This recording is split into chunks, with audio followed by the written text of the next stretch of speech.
그리스도께서 우리를 위하여 죽으신 것은 우리가 깨어 있든지 자고 있든지 그리스도와 함께 살게 하시려는 것입니다. 사랑 많으시고 은혜로우신 주님, 오늘도 변함없이 우리를 당신의 눈동자같이 지키시고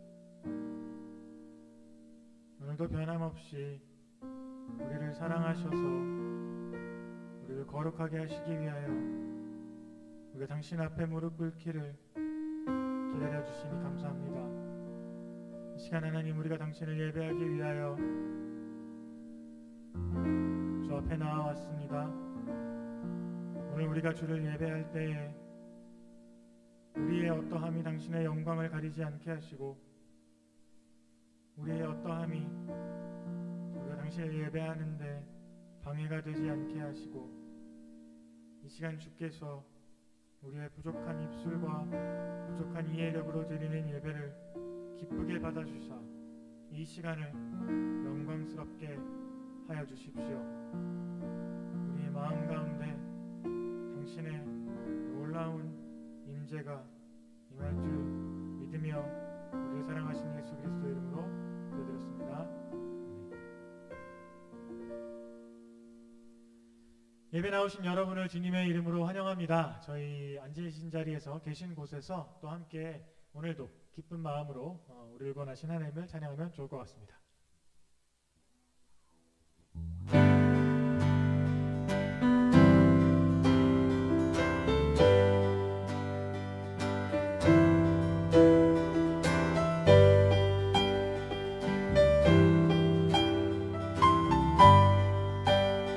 찬양하실까요? 예수 열방의 소망, 예수 열방의 소망, 예수 우리의 위로자, 주는 온 땅의 영원한 소망, 예수 어둠 속에 예수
주 없이 살 수 없는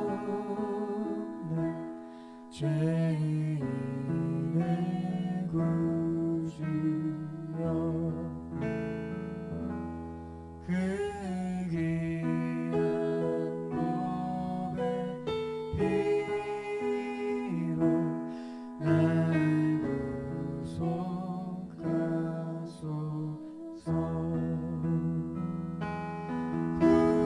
구주의 사랑을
만유의 높임을 만유의 높임을 받으소서. 영광 중에 계신 주 겸손하게 이 땅에 임하신 주 높여 찬양하리라.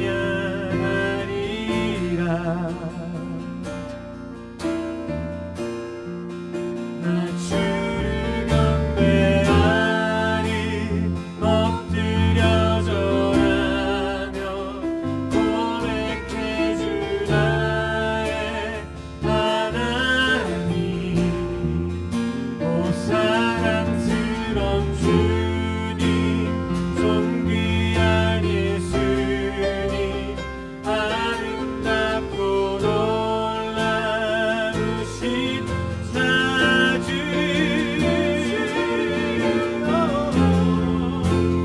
엎드려 절하며 고백해 주 나의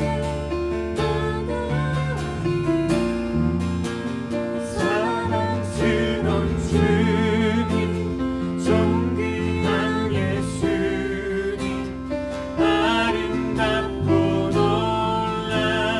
놀라우신 주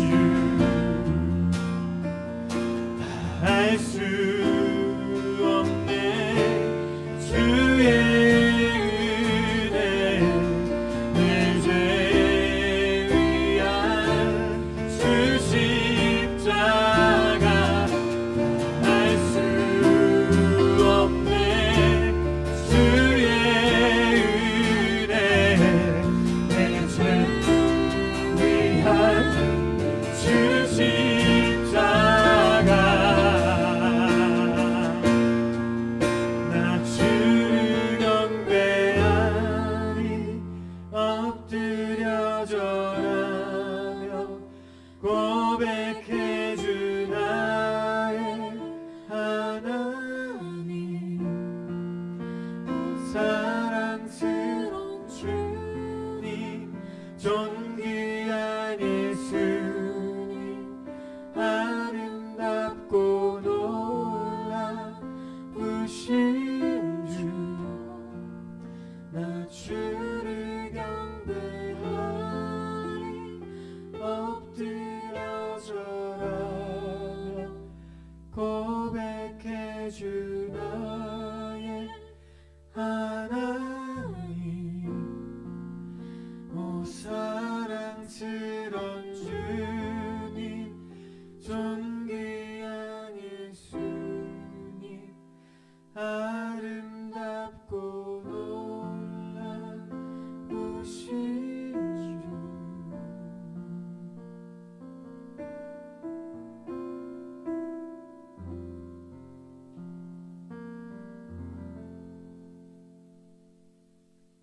예배를 위하여 대표 기도가 있겠습니다. 만유의 주 되신 하나님을 찬양합니다. 주 앞에 나아가기 전에 한 주간의 우리의 삶을 되돌아보며 회개하기를 원합니다. 주의 뜻 따라 살지 못한 것 있다면 용서하여 주시옵소서. 힘들고 어려운 형편을 아시는 주님, 오늘 예배에 참여한 모든 심령들 위해 한없는 위로와 은혜가 허락되기를 소원합니다. 코로나19 팬데믹 상황이 물러가기를 원합니다. 새 학기를 준비하면서 좋은 소식들이 들려오게 하시고 잘 준비하여 힘차게 나아가는 가을 학기가 될 수 있도록 우리 모두에게 믿음을 허락하여 주시옵소서. 힘들 때일수록 하나님과 관계와 예배가 가정과 개인들에게서 살아있기 원합니다. 예배를 위해 수고하는 예배팀 위에 함께 하시고 가을 학기 예배 준비를 위한 공간 렌트를 위해 준비 중에 있습니다. 어려움 생기지 않도록 성령님께서 함께하여 주시옵소서. 교회 학교에서 준비 중인 여름 성경학교가 잘 진행되게 하시고 수고하고 애쓰는 분들 위해 지혜와 능력을 허락하여 주시옵소서.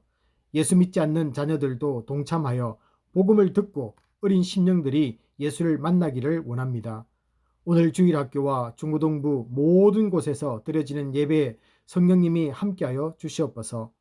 말씀을 전하는 자나 듣는 우리 모두에게 은혜 충만케 하시고 말씀이 감사로 이어지게 하시고 우리들이 먼저 변하고 나아가서 세상을 변화시키는 주의 백성들이 나오는 교회가 되게 하여 주시옵소서. 모든 것을 감사드리며 우리 주 예수 그리스도의 이름으로 기도합나이다. 아멘.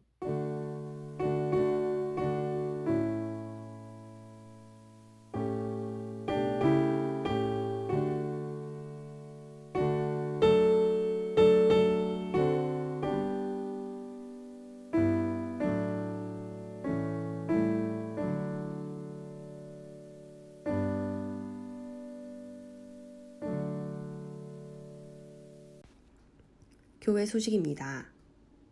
예배에 참석하신 모든 분들을 주님의 이름으로 환영합니다.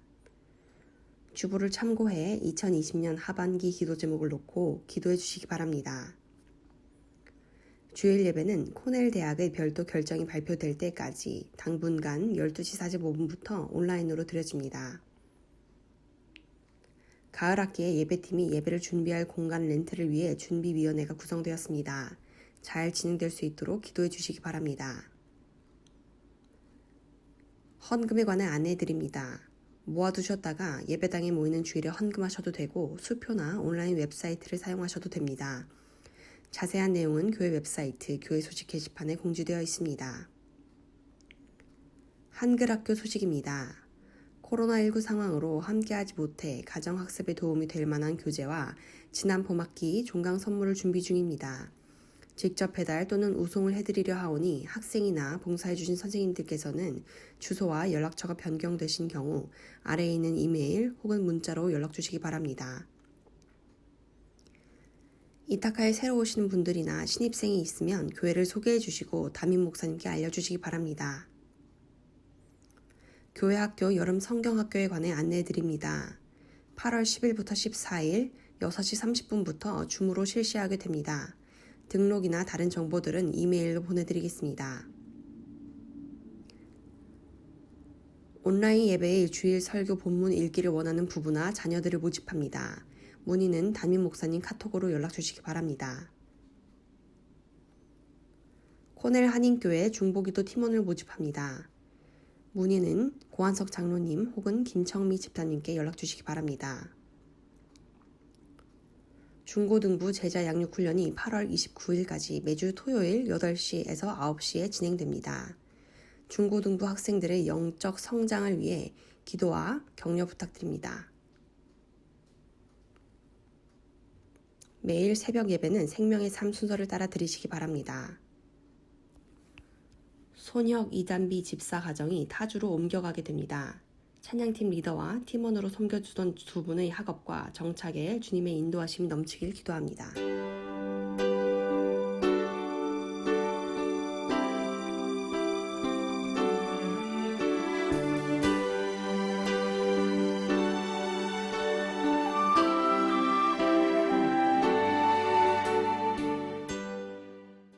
우리 성도님들 한 주간 승리하실 줄 믿습니다. 다시 모여서 예배를 드릴 때까지 예배를 소홀히 하지 마시고 늘 주님과 동행해 주실 줄 믿습니다. 아쉬운 소식을 하나 전합니다. 우리 교회 찬양팀 리더와 팀원으로 수고해 주시던 이 손혁 이단비 집사님 부부가 타주로 이주를 하게 됩니다.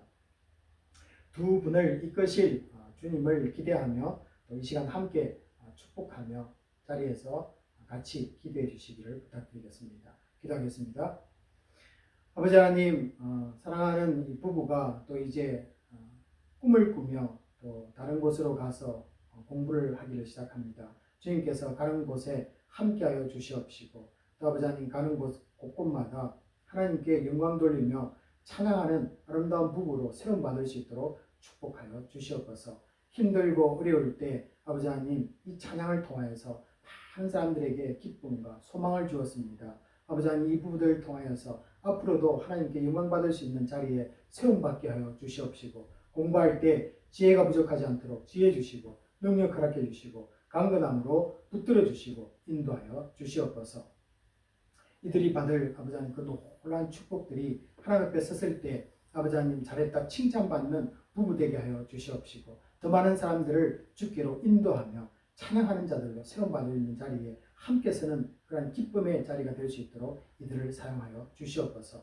모든 것을 예비하고 있을 줄 믿습니다. 좋은 것을 이들에게 허락해 주시옵시고 가는 곳곳마다 아버지 하나님 좋은 사람들을 만나게 하시고 또 교회를 만나서 신앙생활 열심을 다해서 하나님을 섬기는 아름다운 부부가 되게 하여 주시옵소서. 모든 것을 감사드리며 우리 주 예수 그리스도의 이름으로 축복하며 기도합나이다. 아멘. 오늘 주시는 말씀입니다. 요한복음 20장. 안식후 첫날 일찍이 아직 어두울 때에 막달라 마리아가 무덤에 와서 돌이 무덤에서 옮겨진 것을 보고 이날 곧 안식 후 첫날 저녁 때 제자들이 유대인들을 두려워하여 모인 곳의 문들을 닫았더니 예수께서 오사 가운데 서서 이르시되 너에게 평강이 있을지어다. 12 제자 중에 하나로서 디모데라 불리는 도마는 예수께서 오셨을 때에 함께 있지 아니한지라. 다른 제자들이 그에게 이르되 우리가 주를 보았노라 하니 도마가 이르되 내가 그의 손의 못자국을 보며 내 손가락을 그 못자국에 넣으며 내 손을 그 옆구리에 넣어보지 않고는 믿지 아니하겠노라 하니라. 여드를 지나서 제자들이 다시 집 안에 있을 때에 도마도 함께 있고 문들이 닫혔는데 예수께서 오사 가운데 서서 이르시되 너희에게 평강이 있을지어다 하시고 도마가 대답하여 이르되 나의 주님이시오 나의 하나님이시니이다. 고린도후서 7장. 내가 지금 기뻐함은 너희를 근심하게 한 까닭이 아니요 도리어 너희가 근심함으로 회개함에 이른 까닭이라. 너희가 하나님의 뜻대로 근심하게 된 것은 우리에게서 아무 해도 받지 않게 하려 함이라. 하나님의 뜻대로 하는 근심은 후회할 것이 없는 구원에 이르게 하는 회개를 이루는 것이요 세상 근심은 사망을 이루는 것이니라. 보라, 하나님의 뜻대로 하게 된 이 근심이 너희를 얼마나 간절하게 하며 얼마나 변증하게 하며 얼마나 분하게 하며 얼마나 두렵게 하며 얼마나 사모하게 하며 얼마나 열심히 있게 하며 얼마나 벌하게 하였는가. 너희가 그 일에 대하여 일체 너희 자신의 깨끗함을 나타내었느니라. 아멘. 요즘 여름철이기도 하지만은 코로나로 인해서 이 생활 리듬이 변하면서 밤에 잠을 잠 못 자는 분들이 많다고 이렇게 전해지고 있습니다. 게다가 코로나가 이 장기적으로 가면서 염려들이 많습니다. 특별히 새학기를 맞이해야 하는 우리 청년들은 이 가을 신청부터 걱정이 됩니다. 초중고 이 대학에 우리 부모님들도 자녀들 못지않게 새학기가 근심이 되고 있습니다. 세상에는 이 기후라는 이 단어가 있는데요. 이것은 기인지우라는 말의 줄임말이기도 합니다.春秋전국시대의 중국에 이 기라는 나라에 한 사람이 있었는데요. 이 하늘이 무너질까봐 또 땅이 꺼질까봐 늘 걱정했다는 것에서 유래되었다고 합니다. 일어나지도 않을 것을 너무 과하게 걱정하고 두려워할 때도 이 기후라는 말을 우리는 사용하기도 합니다. 사실 걱정하고 염려하는 것이 몸에 안 좋다는 것 너무나 잘 알고 있습니다. 이것이 오래될 때 불면증도 오기도 하고요. 또 이렇게 우울증도 이렇게 생기기도 합니다. 그래서인지 이 잠언서 15장 13절도 마음의 근심은 심령을 상하게 한다라고 말씀하고 있습니다. 정신적인 건강뿐만 아니라 이 몸까지 상하게 할 수 있음을 이 잠언 17장 22절은 심령의 근심은 뼈를 마르게 한다라고 이렇게 경고까지 해주고 있습니다. 우리 주님도 역시 이 마태복음 6장 25절에서는요, 이 목숨을 위하여 무엇을 먹을까, 무엇을 마실까, 또 몸을 위하여 무엇을 입을까를 염려하지 말라라고 이렇게 말씀합니다.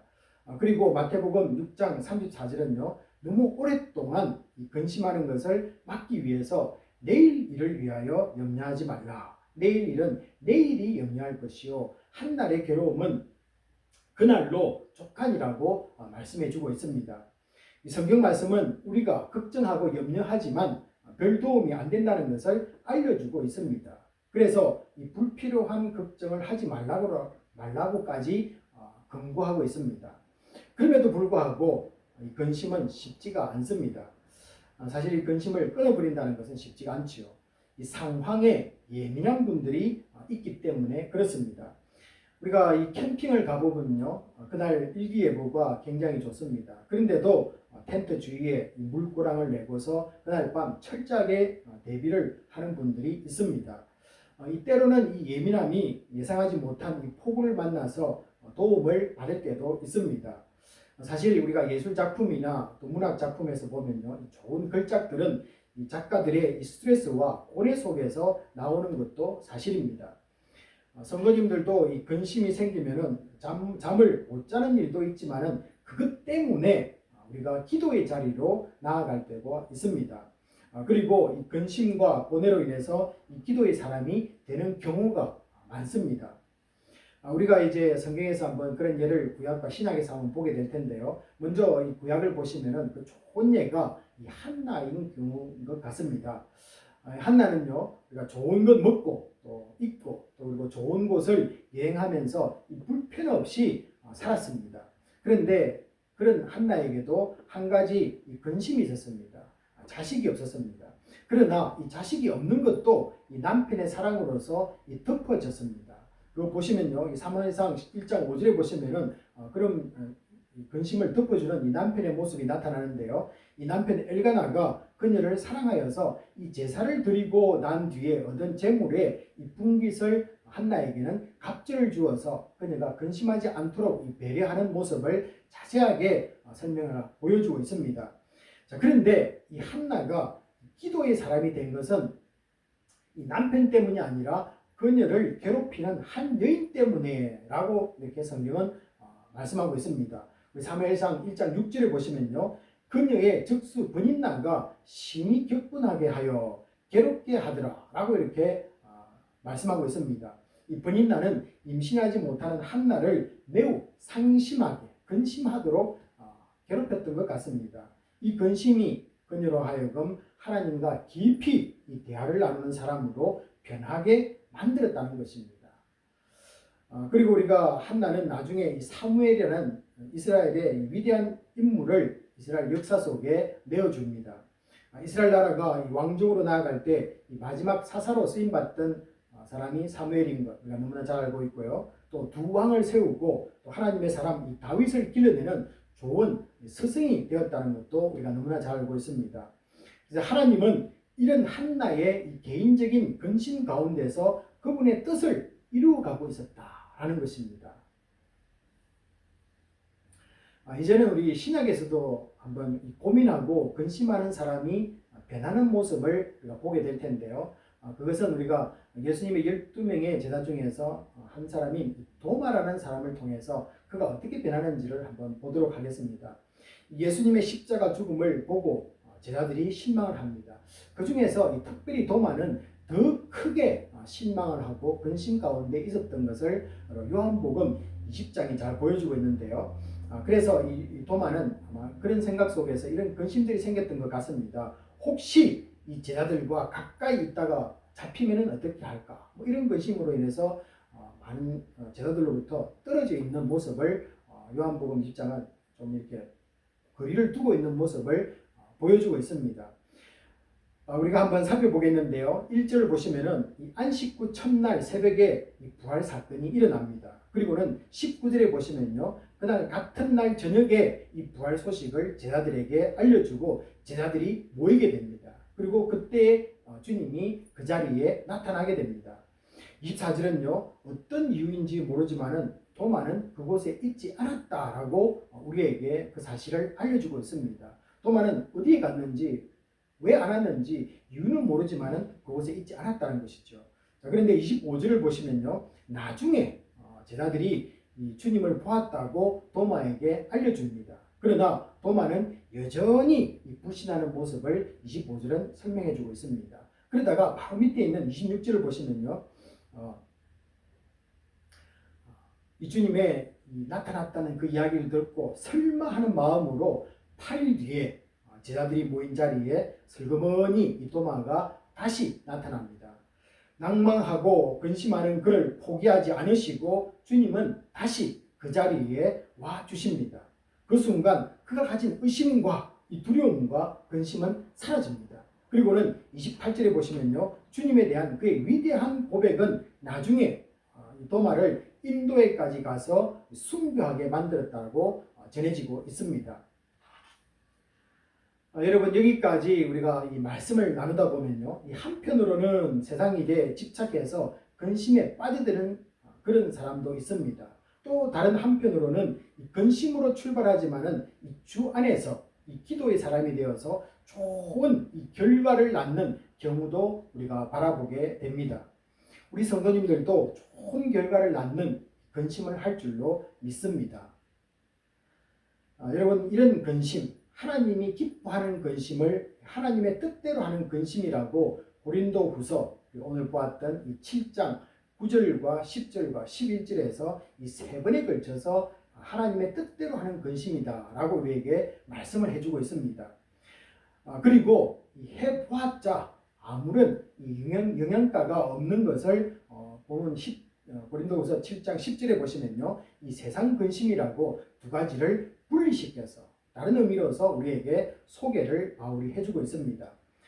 그런데 이것을 어떻게 구분하느냐, 제가 말씀을 이제 앞으로 쭉 나가는데요, 이 세 가지 어떤 그런 근거를 제시해주고 있습니다. 이것은 이 9절과 10절을 보시면요, 이 두 가지 근심을 구별하기 위해서 먼저 회개가 있는가, 그리고 또 이 다른 사람에게 선한 영향력을 미치는가, 또 아니면은 그리고 그 회개는 구원에 이르는지를 이 세 가지 조건으로 오늘 본문 말씀 9절과 10절에서는 그것을 제시를 하고 있습니다. 그래서 오늘 그 예들을 쭉 보게 될 텐데요, 이 세 가지의 근거에서 여러분들이 한번 말씀을 들으시면은 하나님의 뜻 가운데서 하는 근심은 어떻게 주님이 원하고 있는가를 잘 볼 수가 있을 것입니다. 먼저 이 세상 근심을 한번 살펴보려고 하는데요, 여러분, 이 세상에서 제일 먼저 근심한 사람이 누구일까요? 우리가 분명히 아담일 것입니다. 창세기 3장 8절에서 이 아담이 선악과를 먹은 후 하나님의 낯을 피하고 숨은 것을 처음으로 인간이 근심하는 모습이다 라고 성경은 우리에게 전해주고 있습니다. 이 근심 가운데 있는 아담에게 이 던져진 질문은요, 먹지 말라고 한 그 나무 열매를 먹었느냐라고 하나님께서 물으십니다. 이때 하나님이 주셔서 함께 있게 한 그 여자가 주어서 먹었나이다 라고 창세기 3장 12절에서 아담이 이렇게 대답을 합니다. 자세히 보면은 이 아담은 근심하지만 이 회개의 자리로 나아가지 못합니다. 그래서 첫 번째 조건이었던 회개가 있느냐, 회개는 없습니다. 먼저 또 그리고 하나님을 원망하면서 이 여자의 탓으로 돌립니다. 아담은 그렇게 보여지고 있지 않습니까? 이것으로 아담이 했던 이 뼈 중에 뼈요 살 중에 살이라고 불렀던 자기의 가장 사랑하는 이웃인 이 아내에게 깊은 상처를 남깁니다. 그래서 하나님의 뜻으로 하는 것은요, 회개가 있느냐, 그 회개가 남들에게 좋은 선한 영향력을 미치느냐, 이 두 번째도 이 아담은 실패합니다. 그리고 계속해서 보시면요, 영원한 생명인 이 구원이 아닌 첫사람 아담으로부터 영원한 사망이 들어오는 저주를 받는 모습을 보게 됩니다. 그래서 세 번째 조건인 이것이 진정한 회개를 통해서 나아가는 구원에 이르는 회개가 있었느냐, 구원에 이르지도 못하는 모습을, 그래서 이 세 가지를 다 충족시키지 못하는 이 세상 근심의 첫 번째 모습을 아담에게서 보여주고 있습니다. 그래서 오늘 읽은 고린도후서 7장 9절 10절에서 이 세 가지를 아담과 비교를 해보시면은 이것이 정말로 맞아 들어가는 모습을 우리가 보게 될 것입니다. 이 아담과 같은 이 자기 변명과 합리화는 회개가 아닙니다. 회개는 나의 죄로 인해서 나를 죽일 수도 있는 하나님 앞에 모든 것을 맡기는 것입니다. 살기를 바라는 마음으로 나아가는 그런 태도는 회개가 아닙니다. 그저 죽을 수밖에 없는 처지를 솔직히 고백하며 하나님의 은혜만을 기다리는 자리가 바로 회개의 자리입니다. 우리가 이런 모습을 한번 세상 근심을 하게 되는 모습을 또 한 예를 한번 살펴보겠는데요, 가롯 유다를 한번 보려고 합니다. 마태복음 26장 15절은 이 가롯 유다가 주님을 은 30에 팔아먹습니다. 그리고 그의 세상적 근심이 시작되는 모습을 이 마태복음 26장 16절은요, 이렇게 표현합니다. 그가 그때부터 예수를 넘겨줄 기회를 찾더라고 말하고 있습니다. 여러분, 예수님을 팔려고 할 때 그 기회가 언제 올지 굉장히 마음속에 근심하고 고민하고 했지 않겠습니까? 이 세상 근심을 한번 여러분, 이 가룟 유다가 하고 있는 이 세상 근심을 한번 자세하게 한번 보시기 바랍니다. 자기가 하는 일이 얼마나 하나님 앞에서 큰 죄임을 생각하지 못하고 하고 있다는 것입니다. 이것이 세상 근심의 모습입니다. 그러니까 자기가 무엇을 하고 있는지, 하나님의 나라를 위해서 하고 있는지 큰 죄임을 모르게 만드는 것이 세상 근심이다라는 것이죠. 이 자기가 판 스승이 누구인가를 영적 차원에서 생각하는 것을 불가능했다면은 한번 다르게도 한번 생각해 볼 수 있지 않겠습니까? 예를 들면 이것이죠. 인간적으로 한번 생각해 보시기 바랍니다. 3년 동안 따라다녔던 그 스승을 팔 수가 있습니까? 못해. 한 번만이라도 생각해 볼 수 있었을 것입니다. 그리고 윤리적으로도 생각해 볼 수 있습니다. 나의 스승을, 내가 따르고 존경했던 스승을 팔아먹을 수 있다. 이것도 한 번만 생각했다면 뭔가 달라졌지 않겠습니까? 그리고 상식적으로 한번 생각해 보시기 바랍니다. 예수님이 이 땅에 오셔서 뭐 악한 일을 하셨습니까? 모든 것을 보시면요, 사람들을 살리시고 좋고 착한 일을 하시는 모습을 보게 됩니다. 이런 인간적이고 윤리적이고 상식적인 차원에서라도 한 번만 생각했더라면 이 가룟 유다는 다른 결과를 가져왔을 것입니다. 그러나 그런 모든 것을 전혀 고려하지 않고 돈에만 관심을 가집니다. 이 세상 근심은요, 자신이 지금 무엇을 하고 있는지 이 생각하는 것조차 차단시켜 버린다는 것입니다. 그러니까 세상 근심은 뭔가 한 곳에 쏠리게 만들어서 하나님을 보지 못하고 하나님의 나라를 생각하지 못하도록 뭔가가 막아버린다는 것입니다. 이 마태복음 26장 48절에 보시면요, 예수님을 넘겨줄 때 하나의 사인을 만들었습니다. 입맞춤으로 예수님을 군인들에게 넘겨주기까지 이 가룟 유다에 대해서 이 마태복음은 놀라운 기록들을 우리에게 남기고 있습니다. 한 다섯 가지의 이 경우를 이 가룟 유다가 회개할 수 있는 기회가 5번 이상 있었다는 것을 이 마태복음에서만 이렇게 소개를 해주고 있습니다. 우리가 한번 자세하게 볼 텐데요. 마태복음 26장 21절에 보시면요, 주님은 유월절 음식을 먹을 때 이렇게 말합니다. 너희 중 한 사람이 나를 팔리라 라고 모두에게 알려줍니다. 그러면은 이 가룟 유다가 가슴이 섬찟하지 않겠습니까? 뭔가 생각할 수 있지 않겠습니까? 첫 번째 경우입니다. 그리고 22절에 보시면요, 이 제자들은 각각 자신인가를 주님께 묻습니다. 이게 두 번째 기회였습니다. 유다도 자기도 주님 나 아니죠 라고 물었을 것입니다. 자, 세상 근심은 이 양심조차도 무시하며 자기 이익만을 챙기도록 몰고 간다는 것입니다. 이익 중심이라는 겁니다. 주님은 23절에 보시면요, 나와 함께 그릇에 손을 넣는 그 사람이다 라고 말하기까지 합니다. 그러면 3번의 기회가 주어집니다. 그럼에도 불구하고 이 가룟 유다는 꼼짝도 안 합니다. 24절에서는요, 4번째 기회가 주어지는데요, 그 사람은 차라리 태어나지 아니하였더라면 제게 좋았을 뻔하였느니라 라고 주님이 직접 경고까지 해주십니다. 그러면 어떻습니까? 우리 같은 경우에는 그런 경고 받으면 당장 회개해야 되죠. 그런데도요, 이 가룟 유다는 4번의 기회가 있으면 4번의 기회가 주어짐에도 불구하고 여전히 자기의 세상 뜻대로 나아가는 모습을 보여주고 있습니다. 자, 그런데 정말로 우리를 놀라게 하는 것은 이 25절에서 유다가 주님을 향해 이렇게 말합니다. 랍비여 나는 아니지요 라고 묻습니다. 여러분 정말로 놀랍지 않습니까? 랍비여 나는 아니지요. 자, 그리고 이어서 주님은 네가 말하였도다 라고 분명히 유다를 지적합니다. 그래서 이 5번에 걸쳐서 이 가룟 유다에게 주님은 기회를 제공하는 모습을 이 마태복음은 상세하게 우리에게 소개를 해주고 있습니다. 여러분 이런 모습을 보면서 어떻게 이런 사람이 있을까 한번 생각해 보시기 바랍니다. 어떻게 이런 사람이 나올 수 있을까? 그 답은요, 요한복음 13장 2절에 보시면 답이 나와 있습니다.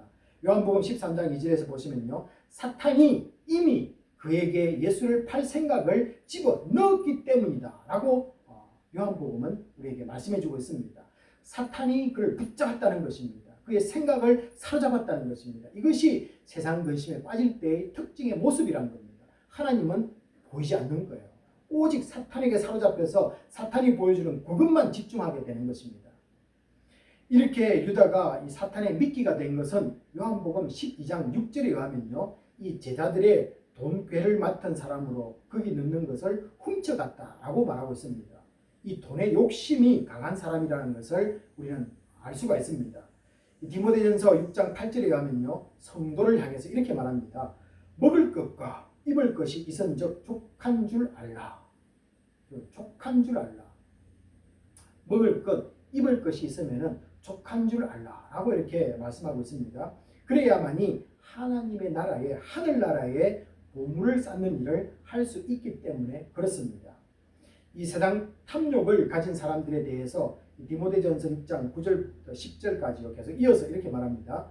부활이 하는 자들은 시험과 올무와 여러 가지 어리석고 괴로운 욕심에 떨어지나니 곧 사람으로 파멸과 멸망에 빠지게 하는 것이라.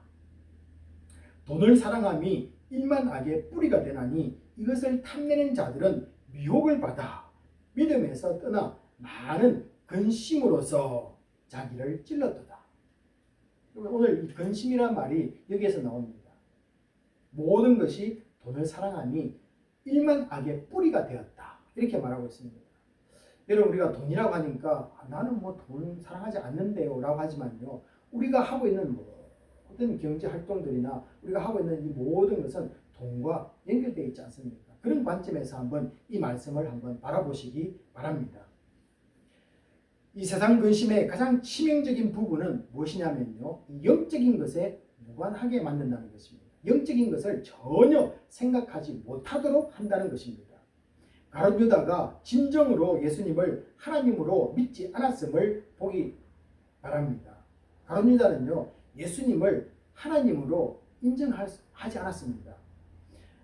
다른 제자들은 우리가 잘 알다시피 마태복음 16장 17절에 보시면 베드로의 위대한 고백이 나오지 않습니까? 주는 그리스도시요 살아계신 하나님이십니다 라는 이런 위대한 고백을 했습니다. 그리고 요한복음 20장 28절에 이 도마는 나의 주님이시요 나의 하나님이십니다 라고 이 도마도 결국에는 위대한 고백들을 남깁니다. 분명히 이런 고백들을 들을 때 가룟 유다도 그런 고백, 제자들이 하는 고백들을 그가 귀에 들었을 것입니다. 하지만은 그는 늘 주님을 뭐라고 부르냐면요, 여러분 마태복음 26장 25절 그리고 49절에 보시면요, 가룟 유다가 예수님과 대화하는 그 장면들을 구석구석 기록하고 있습니다. 그때 주님을 부르는 가룟 유다의 말을 보면요, 한 번도 주님이라는 말이 나오지 않습니다. 메시아라는 말이 나오지 않습니다. 하나님의 아들이십니다라는 말이 나오지 않습니다. 뭐라고 부르냐면요, 제가 앞에서 읽었는데요, 늘 이 가룟 유다는 랍비여 라고 부릅니다. 랍비. 세상적인 선생 이상은 그에게는 아니었다는 것입니다. 예수님은요, 그냥 선생에 불과했다는 것입니다. 병자들을 고칠 때 네 죄가 용서함을 받았다는 이 주님의 말씀을 수없이 가룟 유다는 들었을 것입니다. 그 말을 못 들어도 주님이 일으키는 기적들은 눈으로 보았을 것입니다. 그럼에도 불구하고 이 메시아, 구원자, 주님, 하나님으로도 생각지도 않고 있다는 것입니다. 여러분 한번 가셨어요. 시간이 나시면 마태복음만이라도 한번 쭉 읽으시면서 가룟 유다와 예수님이 대화하는 장면 속에서 그가 어떻게 부르는가 그것만 한번 체킹해 보시기 바랍니다. 자, 그러므로 이 세상 근심은요, 이 회개와 구원과 이런 문제에 대해서 전혀 무관함을 명백하게 보여주고 있습니다. 그러니까 이 세상 근심은 우리로 하여금 구원에 이르게 하지 못한다는 것을 보여주고 있습니다. 교회는 나오지만은 내 죄의 문제, 십자가의 죽음과 부활에 관심이 없습니다. 그냥 복 받는 일, 기분 전환하는 곳, 사람 만나서 네트워크를 만드는 일, 세상보다 좀 좋은 사람들 가면은 만날 수 있겠지라는 기대감, 정신적 스트레스가 푸는 것으로 교회가 보일 뿐입니다. 여러분, 이런 분들은 세상 근심 속에 빠져들어갈 수밖에 없습니다. 왜냐하면요, 예수를 만나지 못했기 때문에 그렇습니다. 이 세상 근심은 예수를 만나서 복음을 들어도 회개할 수 있는 기회를 놓쳐버렸습니다. 그 이유는 이 가룟 유다처럼 하나님 나라와는 전혀 무관하게 살았기 때문에 그렇습니다.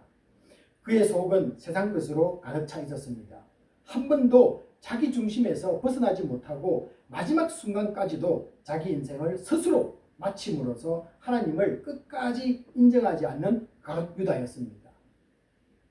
그러므로 구원에 이르는 회개는 세상 것으로 가득 차 있는 내 심령의 자리에 하나님 말씀 앞에 자리를 내어주는 것입니다. 이것이 하나님의 뜻대로 하는 근심의 모습입니다.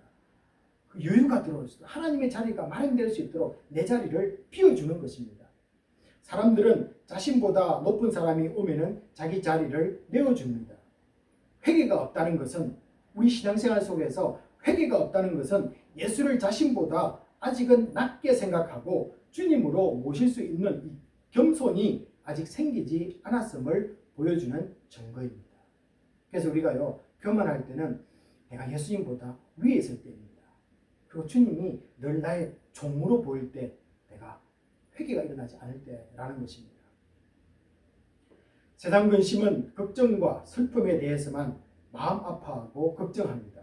그러다 자포자기하고 한탄과 절망하며 자기 합리화를 찾고 원망과 분노로 타인에게 피해를 주고 마지막으로는 자신에게도 위험한 인생을 삽니다. 가룟 유다는 마지막에 자기 목숨을 스스로 끊어버리지 않습니까? 우리는 이런 죄를 피할 수 있기 위해서는 하나님의 뜻 가운데 하는 근심이 일어나야만 합니다. 이제부터 그런 말씀을 보게 될 텐데요. 이 고린도후서 7장 11절은 이 하나님의 뜻대로 하는 근심이 만들어내는 특징을 한 7가지 정도를 소개를 하고 있습니다. 오늘 제가 이걸 다 설명할 수 없습니다. 단지 하나만 여러분에게 소개하겠는데요. 이 고린도후서 7장 11절을 보시면은 그중 하나는 우리로 하여금 간절하게 한다. 간절하게 만든다는 것입니다. 뭔가를 간절하게 만든다.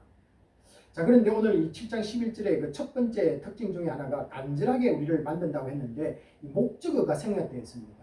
무엇을 간절하게 하는 것인가를 생각해버리고 우리로 하여금 간절하게 만들었다. 이렇게 말씀하고 있습니다. 자, 그런데 우리가 생각해 볼 수 있는 것은요. 성공, 건강, 돈이나 세상적인 것이 아니라는 것을 너무나 잘 알고 있습니다. 왜냐하면요. 그것은 세상 근심이 하는 것이고 하나님의 뜻 안에서 하는 근심은 그런 것은 아니라는 것을 우리가 너무나 잘 알지 않겠습니까? 우리는 풍요함으로부터 잃어버린 것에 대한 간절함이 회복해야만 합니다. 우리는요 너무 배가 부르고 너무 잘 살아서 이 간절함을 잃어버렸습니다. 너무 잘 살아서 이 배고픔의 아픔을 상실하고 이웃의 아픔이 다가오지가 않습니다. 큰 사고와 이 뉴스에는 사람들이 관심을 갖지만은 정말로 내 옆에서 신음하고 아파하는 내 이웃의 고통에는 무관심하고 나태하고 있습니다. 여러분, 이것을 회복하는 것이 하나님의 뜻 안에서 우리가 근심하는 사람들의 모습이라는 것입니다. 여러분, 다들 이름 내고 사람들이 모이는 곳에만 쏠립니다. 예수 그리스도가 이 땅에 보여준 사랑이 빛을 잃어가고 있습니다. 게다가 예수 천당, 불신 지옥이라는 이 말조차 싫어하는 영적 무감각 속에 우리는 빠져가고 있습니다. 대간절 우리의 근심은 어디에 있습니까? 여러분 지금 하고 있는 여러분의 근심은 어디에 관심을 두고 있느냐라는 것입니다. 한번 생각해 보시기 바랍니다. 자녀, 진학, 직장, 성공, 업적, 재산이라는 이 물질주의에 성도들조차도 매몰되고 있습니다. 드리는 예배조차 형식화되고 영적 감각도 무뎌집니다. 찬양에 가슴 뛰는 분들이 줄어듭니다. 회개하라는 말씀이 실증이 나기 시작합니다. 그 말씀 좀 안 했으면 좋겠다. 세상의 이단들이 이렇게 설친다는데도 기도가 나오지 않고 있습니다. 기도하는 일에 성실과 뜨거운 열정과 절박함을 잃어버렸습니다. 삶에 목마름이 없습니다. 모든 것이 돈으로 해결되는 이 세상에 너무나 우리가 익숙해 있기 때문에 그렇습니다. 여러분, 우리 캠퍼스는 어떻습니까? 주님께 나아가서 강구하는 시간에 투자하기보다는 실력과 자기의 성과를 쌓는 일에만 우리는 관심이 쏠려 있습니다. 무한 경쟁 속에서 신앙의 가치인 이 겸손과 배려와 사랑을 상실했습니다. 그러다 보니 개선, 발전이라는 명목으로 비판할 것만 찾는 사람들이 될 수 있는 위험 속에 빠져 있습니다.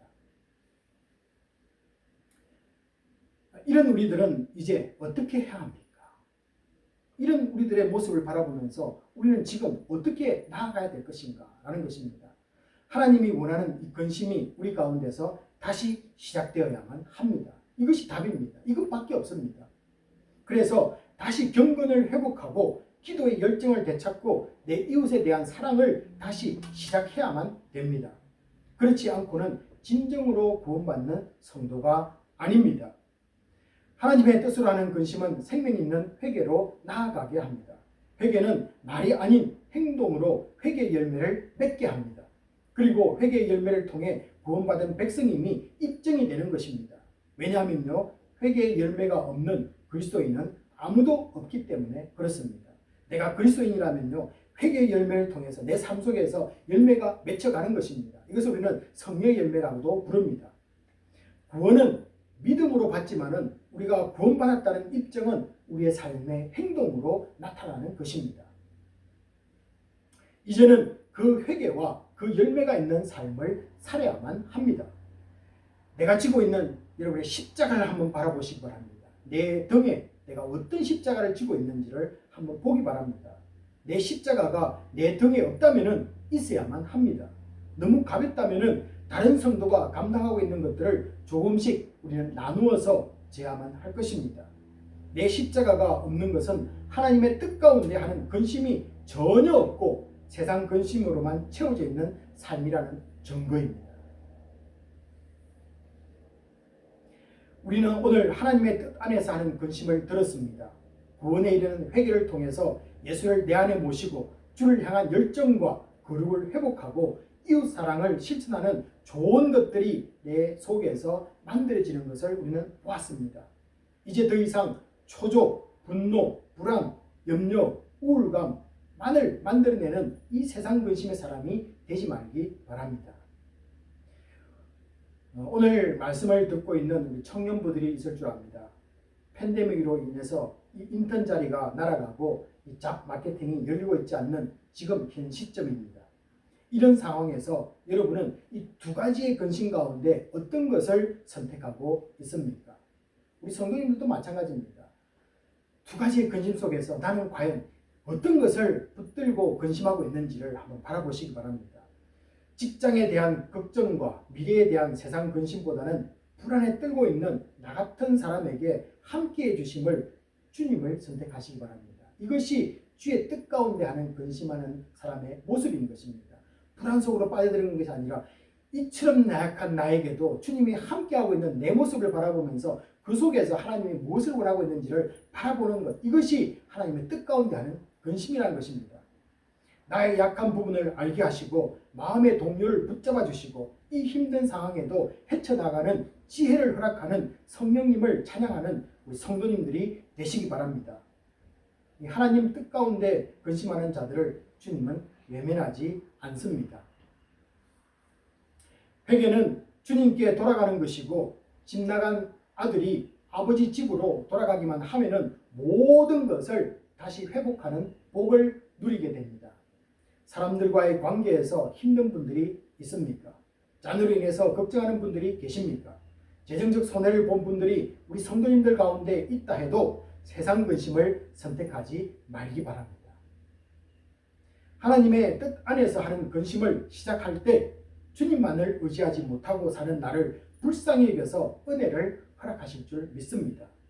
이 은혜 가운데 하나님과 관계가 부족했음을 내 입술은 시인하게 될 것입니다. 하나님만 생각하고 주님만 인정하고 성령님만 의지하는 근심은 우리를 평강으로 충만케 하실 것을 믿습니다. 이 은혜 성도라면 반드시 이 맛을 보셔야만 됩니다. 스트레스만 내 속에서 쌓아가는 세상 근심을 이제 버리시기 바랍니다. 주님이 기뻐하고 우리 삶을 풍성케 하는 하나님의 뜻 안에서 이루어지는 근심이 힘들고 어려운 팬데믹을 통과하는 우리 코넨 한인교회 성도님들 가운데서 더 많아지기를 주님의 이름으로 축복합니다. 이 시간은요, 내게 주신 말씀을 붙잡고 잠시 통성으로 기도하는 시간을 갖도록 하겠습니다. 오늘은 이 말씀 속에서 보았듯이 확실하게 세상 근심을 내려놓기 원합니다. 그리고 하나님의 뜻대로 하는 근심을 내가 시작하기를 원합니다. 나에게 진정한 회개가 있게 하여 주시옵소서. 이 회개를 통하여서 하나님 구원에 이르는 근심을 내가 쌓아가기 원합니다. 그리고 세상에서 좋은 관계들을 회복하는 세상 사람들에게 선한 일을 이루어내는 그런 하나님의 뜻 가운데 이루어지는 그런 근심이 우리 교회 가운데 있기를 원합니다. 라고 우리 같이 한번 통성으로 기도하도록 하겠습니다. 기도하시겠습니다. 아버지 하나님, 오늘 이 말씀을 통해서 감사합니다. 지난 주신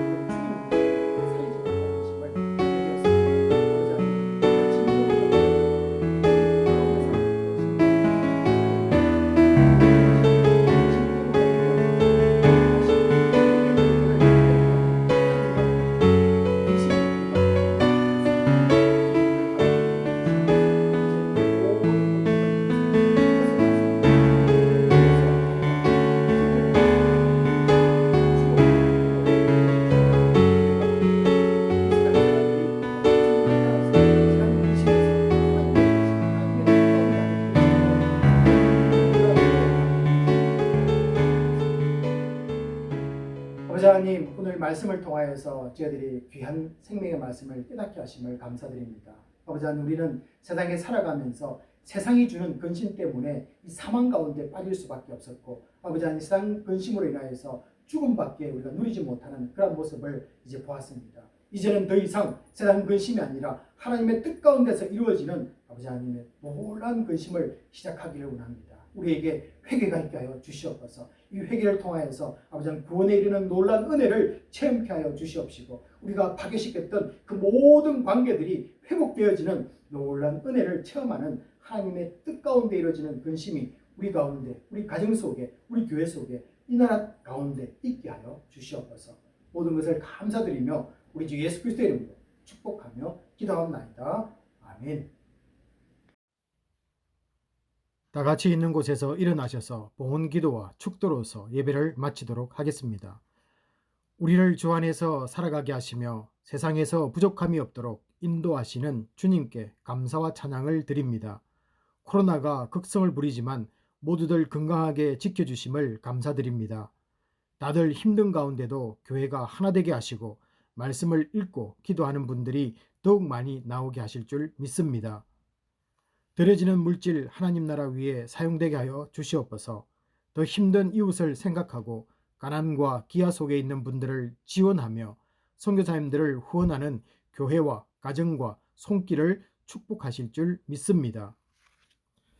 지금은 우리 주 예수 그리스도의 은혜와 지극하신 하나님의 사랑하심과 성령님의 감동감화 위로하심이 세상 근심이 아니라 하나님 뜻 안에서 회개하며 애통함이 있는 모든 심령들 위해 지금부터 영원히 함께 있을지어다.